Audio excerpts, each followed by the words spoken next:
thanks again for coming out and just wrapping up the Miami game. Like I said afterwards, it was a really good team win, and by team win, first of all, offensively, might have been our best game of the year. We had really good balance. We ran the ball well. We were very efficient throwing it.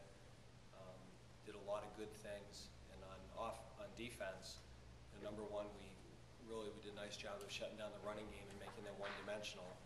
And then I thought did a great job getting pressure on Miami and defended them pretty well. So and when I say team win, I think both sides of the ball contributed to the other side of the ball having success. For instance, our offense had the ball for 37 minutes. And so when you keep a good offense off the field, it helps you play well on defense. And conversely, the defense probably did the best job they did all year of creating turnovers and creating field position for the offense. And that was probably the most encouraging thing about that game. It just, it just seemed for 4 quarters that both sides of the ball were in sync with one another and setting each other up for success. So we watched the film with them Sunday, and now we move forward. And certainly looking forward to playing UMass. It's a great venue to be able to play at Gillette Stadium, where the New England Patriots play. And I think they're a very dangerous football team. It would be very easy to just look at their record. And the truth of it is they've played a very, very competitive schedule. They're improving. I think they have some very talented football players. They have a very veteran, experienced coaching staff. It's always a little nerve-wracking preparing for a team coming off a bye week, knowing that they've had 2 weeks to get rested and heal up a little bit, and also 2 weeks to look at your film and prepare. So we expect a very challenging game, and again, but we're excited to play and hopefully continue to play well. What's it like in a venue like that where it's an NFL stadium, it's huge, and if they draw even a fair crowd, it's going to be empty? Is that almost an advantage for you in some way as opposed to being in a tight 25,000 seat stadium on the road? Yeah, but honestly, our players enjoy playing in front of big crowds, whether it's home or on the road. We played at Temple 2 years ago, and it was a very similar setup. That they played at the Eagles Stadium, and they drew a nice crowd from a MAC team. I think in this league, when you draw close to 20,000, you're drawing pretty well. And in Eagles Stadium, it just seemed empty, and I don't know if that creates an advantage for us. I don't think so. I think our guys enjoyed playing in the Swamp. They enjoyed playing in Lane Stadium. They love it at the Doyd when there's a great crowd and people are loud. So, it's just a venue that you've got to be ready for it, and you've got to create your own juice and bring your own energy. And you really need to do that every week, but you just know when you go there, they're not going to boo you that loud to motivate you either. Starting out the year, you had 3 basically unknowns on the offensive line, the 2 younger guys and then Chief.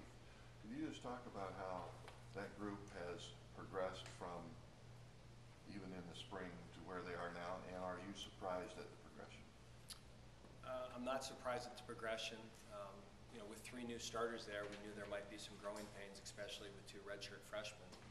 But just looking at their strength numbers, I knew that this would be the firmest, strongest, most explosive offensive line we've had since we've been here. I think in 09 we had a very good offensive line, but we were really good at pass pro.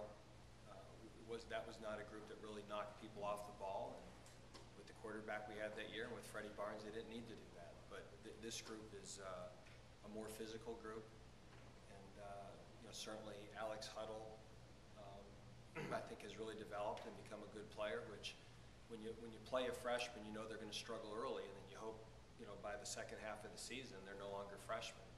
And I think Alex has done that. I think Fawn Cooper has certainly progressed.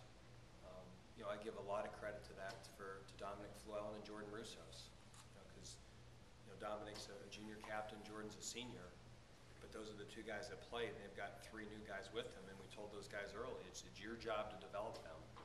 And so part of the reason we moved people around is that I wanted Dominic between Chief and between Fawn Cooper, because I thought he could help both of those guys. And then you have Jordan Russos next to Alex Huddle, and we thought those 2 would be very physical next to each other. So And really, I think our offense is like that as a whole, that you had 3 new starters on the O-line. We really start 2 freshman receivers in Ryan Burbrink and Chris Gallen. Jerron Stokes has never played before. Hosley had never played before, and even though he's gone for the year. I think our defense was more prepared to have early success just because they had more guys back who had played. And offensively, I think we're talented, but they just hadn't played before. So it was a gamble, but it was a gamble you felt good putting those guys there because they were probably the best that you had. They were the most physical guys we had, and we knew we were going to have to run the ball more this year just because we graduated all those receivers. And I love our O-line. I really do. Those guys, the cohesion, the chemistry in that room, it's certainly the best it's been since '09. '09 was a very cohesive group. 10, there was no cohesion. 11, last year, you started seeing it come together at times. But this group, to me, the O-line is the heart and soul of the team. They're the heart, and all the blood goes through them. And when that group is unselfish and tough and physical and plays with great emotion and passion, that carries to the whole football team. And that really is something we've missed the past 2 years, and we have it again. And it's awesome having it. I love those guys. Those guys really, they're football players. Do you think, Dave, that going to a more running style like the last couple of weeks, does that kind of suit, whether it's their temperament or their ability? Does that suit them more? I think so. Yeah, I think I don't know a good offensive lineman who doesn't prefer, when you ask an offensive lineman, what's your favorite thing to do? If they say, hey, pass pro, I get a little bit nervous. Any good old lineman worth his salt wants to get low and fire off and knock people off the football. And we have a group that I think really enjoys doing that, and they enjoy doing it together. It's really a good group. I've always loved the O-line, and when I pop in meetings, I'm probably in the O-line meeting more than any other position group, just because I enjoy the group so much. Those guys don't care how many touches they get or how often they get the ball, and they just go play. And there's been no drama in that room this year. Those guys are they show up and go. Chris Jones has deservedly gotten a lot of attention for his play on the D-line. Will you talk a little bit about the play of Ted Ouellette? Especially you talk about a non-glamorous position at the nose. He's not at a position that's built for glamour. Well, I think the same thing I said about Paul Swan I can say about Ted, is that's a guy that just because he loves football has worked himself and dedicated himself so hard to really turn himself into a really good football player. And I think here's one of the best compliments I could give Ted.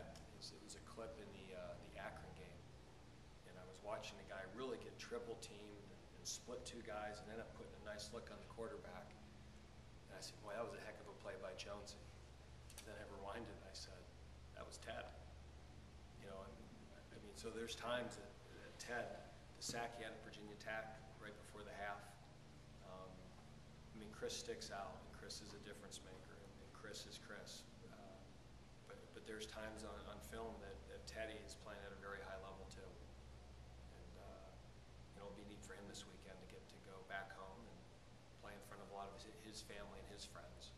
But he's just a tough, hard-nosed, blue-collar guy. I'm really, really glad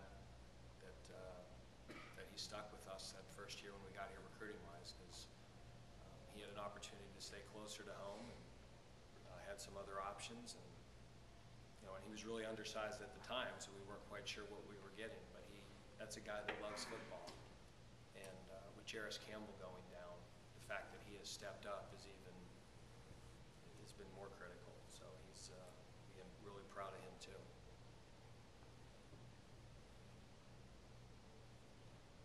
Dave, I know Central Florida had its stint in the MAC.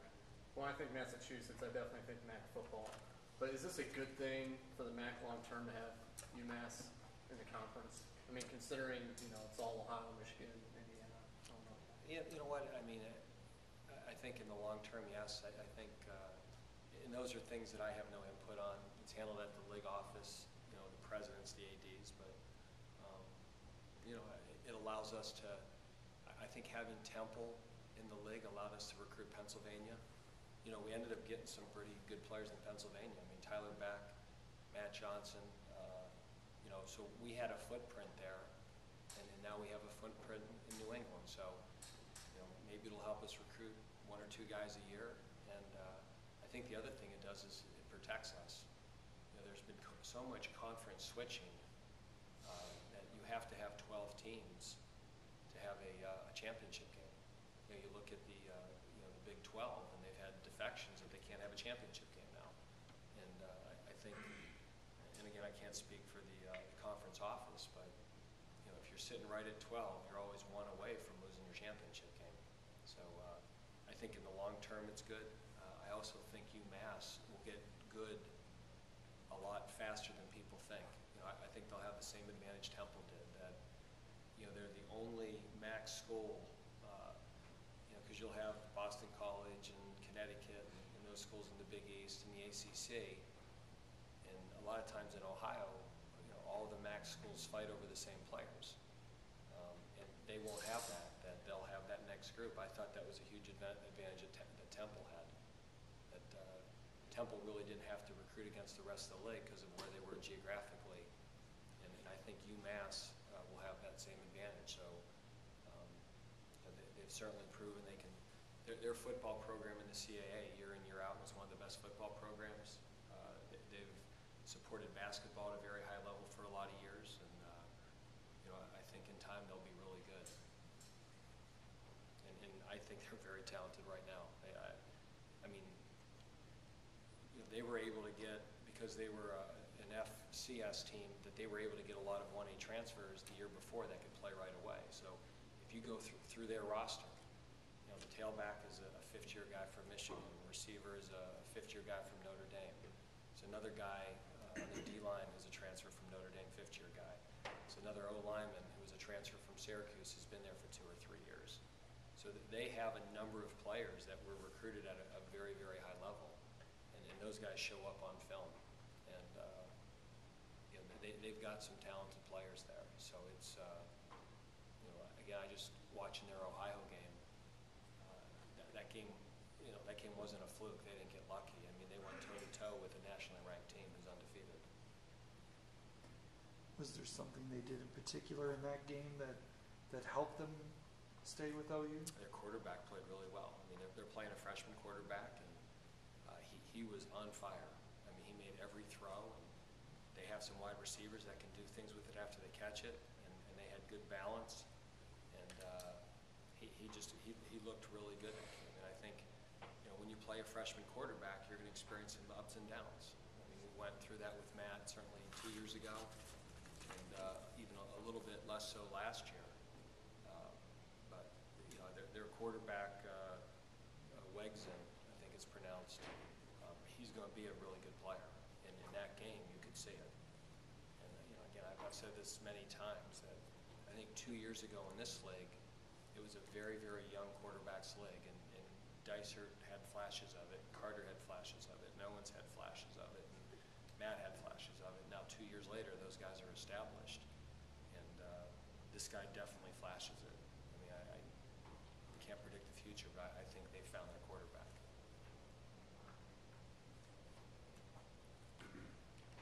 Anything else? Thanks, All right, Coach. thanks for coming out.